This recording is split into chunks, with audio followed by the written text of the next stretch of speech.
అందరికీ నమస్కారం. నా పేరు పేరు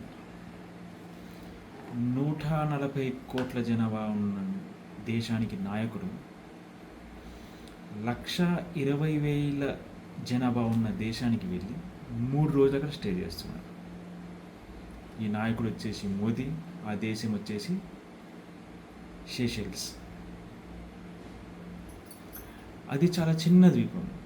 ఇది హిందూ మహాసముద్రంలో ఓ మూలకున్న ద్వీపం. ఇందులో ఉన్న జనాభా 1,20,000 అక్షరాలు. ఇక్కడికి ఇంత చిన్న దేశానికి, ఇంత పెద్ద దేశాన్ని యొక్క నాయకుడు 3 రోజులు కేటాయిస్తున్నాడు. అయితే ఈ 3 రోజుల్లో అక్కడ ఉన్న మోదీ గారు చేసే పనులు ఏమిటి? ఒకరోజు వచ్చేసి ఆయన వెళ్ళిన first the reason of the meeting వచ్చేసి as a guest of honour for the 50th national day of that country. వాళ్ళకి ఇది గోల్డెన్ జూబ్లీ, ఇది పెరేడ్ నడుస్తుంది. అందులో అయినా పాల్గొనడానికి వెళ్ళాడు అనమాట. అక్కడికి వెళ్ళినప్పుడు ఫస్ట్ ఫార్మాలిటీస్ ఉంటాయి కదా. అక్కడ ఈయన బొటానికల్ గార్డెన్ ఉంది. ఆ బొటానికల్ గార్డెన్లో 194 సంవత్సరాల టాటాయిస్ ఒకటి ఉంది, తాబేలు.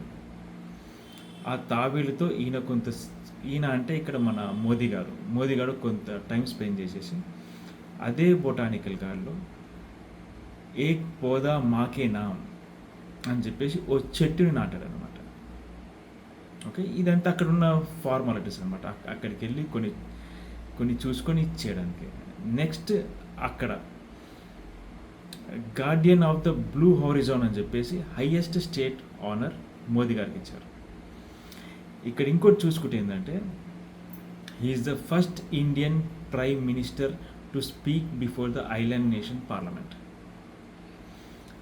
ఇందులో ఇంకొక అతి ముఖ్యమైనది, మోదీ గారు ఆయన 2014లో యాజ్ ఎ ప్రైమ్ మినిస్టర్గా ఛార్జ్ తీసుకున్నాక ఫారెన్ పార్లమెంట్లో ఈయన ఇచ్చే స్పీచ్ వచ్చి ఇది 20th అనమాట, 21 స్పీచ్.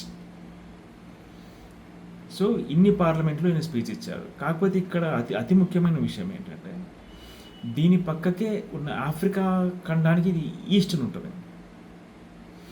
సో అక్కడ ఉన్న కొన్ని రేర్ ఎర్త్ మెటల్స్, కొన్ని మిలిటరీ ఆపరేషన్స్, సో అక్కడ మన దేశానికి సంబంధించిన ఒక నావల్ బేస్, ఇవన్నీ క్రియేట్ చేసుకోవడానికి మాట్లాడుతున్నారు అనేది ఇది ఇంటర్నేషనల్ న్యూస్లో వస్తుంది. Let's see what happens. Thank you. మీకు నా కంటెంట్ నచ్చినట్టయితే కనుక kindly like, share, comment and subscribe. Thank you.